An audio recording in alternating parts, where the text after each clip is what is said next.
तो कैसा गया आपका दिन? मैं हूं विशाल, कॉमिक रेल्स में एक और नए एपिसोड के साथ। इस एपिसोड में मैं आपको बताऊंगा कि जितनी भी अभी मार्वल की मूवीज आई हैं उसके पोस्ट क्रेडिट और एंड क्रेडिट्स कैसे एवेंजर्स डूम्सडे का प्लॉट सेट करती हैं। और हाँ, मैं एक डिस्क्लेमर देना चाहता हूँ, अगर आपको कोई पोटेंशियल स्पॉइलर नहीं चाहिए तो आप इस वीडियो को स्किप कर सकते हैं। अगर आपको इससे कोई फर्क नहीं पड़ता तो आप इसे देख सकते हैं। तो चलिए स्टार्ट करते हैं।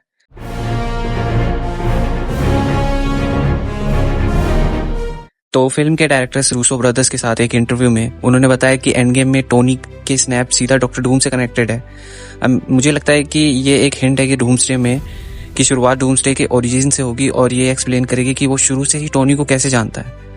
डूम्सडे वहीं से शुरू होगा जहां पिछली एवेंजर्स मूवी खत्म हुई थी, यानी कि टोनी के स्नैप से। और इस मल्टीवर्सल सागा में जितनी भी मूवीज आई हैं वो किसी भी तरह से कनेक्टेड फील नहीं होती। तो इस चीज़ को कनेक्ट करने का काम डूम्सडे आखिरकार कर सकता है और इसको एक्सप्लेन करने का तरीका एक ही है जो व्हाट इफ में हमें दिखाया गया था, जिसमें उआटू द वॉचर हर एक इवेंट को बताता है, नरेट करता है। तो हमें भी स्टार्टिंग में डूम्सडे की स्टार्टिंग में यही बताया जाएगा। डूम्सडे की स्टार्टिंग इस तरह हो सकती है कि जो लास्ट में टोनी ने स्नैप किया था उसको उआटू द वॉचर देख रहा हो और टोनी बोले I am Iron man, but वहीं से उसका रिप्लाई आया है कि not in every universe. Dam, ये बहुत ही ज़्यादा हार्ट ब्रेकिंग होगा। मुझे लगता है कि ये फिल्म आखिरकार एंड गेम के उस सीन को एड्रेस करेगी जहां टोनी अपनी मां के प्रेग्नेंट होने पर कंफ्यूज दिखता है। How far along is she? I don't know.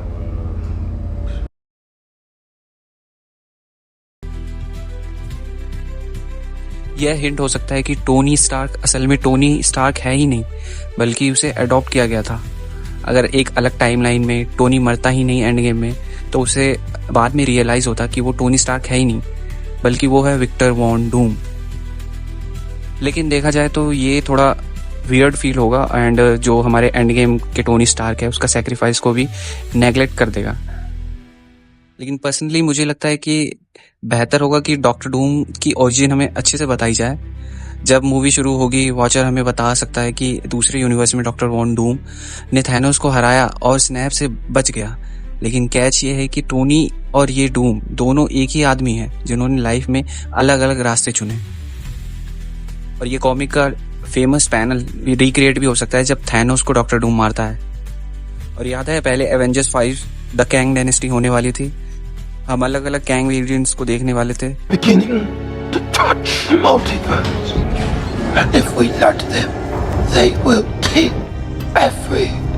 But लेकिन अब ऐसा नहीं होगा और अब अकेले doctor Doom he council of gangs को निपटाएगा, जो कि डॉक्टर डूम की जो पावर कैपेबिलिटीज है वो भी हमें दिखाएगा मूवीज में।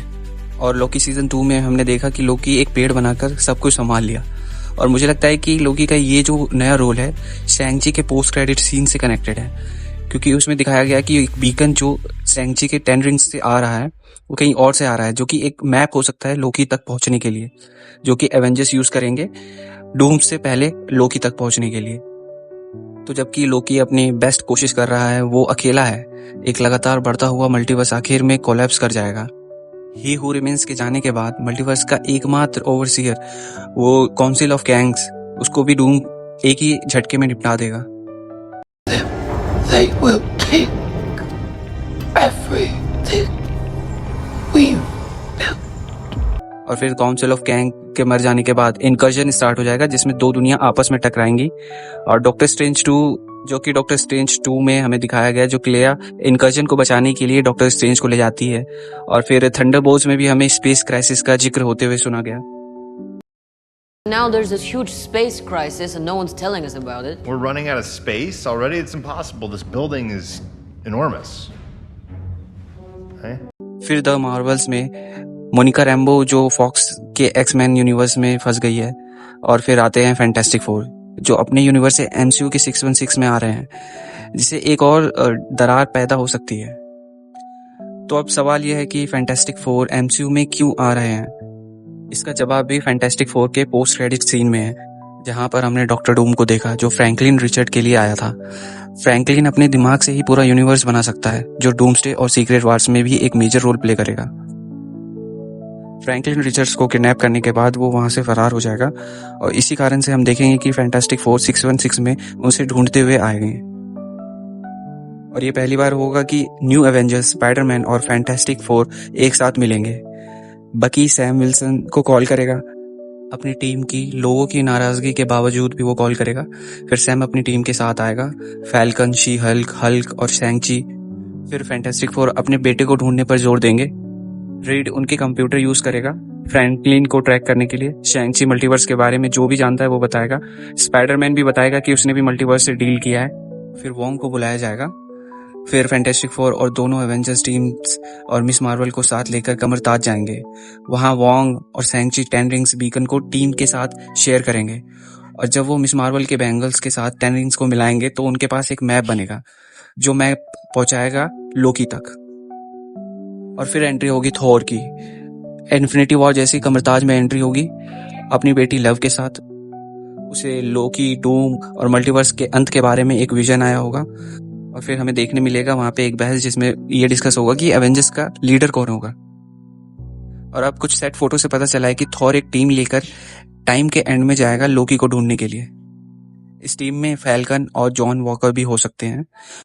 वोंग अमेरिका शेवेस को लाएगा जो मल्टीवर्स ट्रैवल कर सकती है, और वो रीड के साथ उस टीम में शामिल हो जाएगी जो एक्समैन यूनिवर्स में जाएंगे, जहां उन्होंने फ्रैंकलिन और डूम को ट्रैक किया है।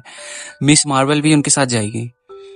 ओके, तो एक टीम लोकी के पास जा रही है और एक टीम एक्समैन यूनिवर्स में जा रही है, और मुझे लगता है कि एक टीम होगी जो 616 यूनिवर्स में ही रुकेगी, क्योंकि उसको संभालना भी तो है। एक्समैन यूनिवर्स में हीरोज पहले लड़ेंगे और फिर टीम अप करेंगे, जैसे कि इन्फिनिटी वॉर में जैसे हमने देखा था।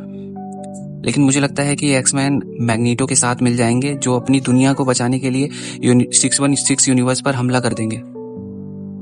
खैर, मुझे लगता है कि डॉक्टर डूम को एक्समैन यूनिवर्स से भागते हुए हम देखेंगे। वो लोकी के थ्रोन तक पहुंच जाएगा। इस बीच हम मैग्नीटो को 616 पर अटैक करते हुए भी देखेंगे। जब डॉक्टर डूम आखिरकार लोकी तक पहुंचेगा तो उसका सामना थॉर और बाकी लोगों से भी हो सकता है, लेकिन डॉक्टर डूम उन्हें बुरी तरीके से मारेगा और थोर आखिर तक डॉक्टर डूम को संभालेगा। उसके बाद रीड और दूसरे हीरोज भी वहां पहुंचेंगे, लेकिन तब तक देर हो चुकी होगी। डॉक्टर डूम ने लोकी का थ्रोन ले लिया होगा और हम लोकी को जमीन पर देखेंगे जो थॉर को पकड़ के रो रहा है। ये सीन एग्जैक्टली सेम होगा जो हमें इन्फिनिटी वॉर के स्टार्टिंग में दिखाया गया था, जब थॉर लोकी को पकड़ के रो रहा था। बट मुझे नहीं लगता यहाँ पे थॉर मरेगा। और फिर शुरू होगा डूम्सडे। फिर डॉक्टर डूम के हाथों में पूरे मल्टीवर्स का कंट्रोल होगा और वो उसे कोलैप्स करा देगा। द वॉइड को छोड़ के सब कुछ खत्म कर देगा। फिर डूम कुछ यूनिवर्स के टुकड़े द वॉइड में डालकर बैटल ग्राउंड बनाएगा, बिल्कुल कॉमिक की तरह, और फिर सीक्रेट वार्स के लिए स्टेज सेट हो जाएगा। कम से कम मुझे तो यही लगता है, लेकिन मैं नीचे कमेंट्स में आपके थॉट्स और थ्योरीज सुनना चाहूंगा। और अगर आप यहाँ नए हैं तो प्लीज सब्सक्राइब करें एंड मेरे बैकग्राउंड नॉइज को थोड़ा अवॉइड करें और बेल आइकन को जरूर दबा के जाना। Thank you so much. Bye, take care.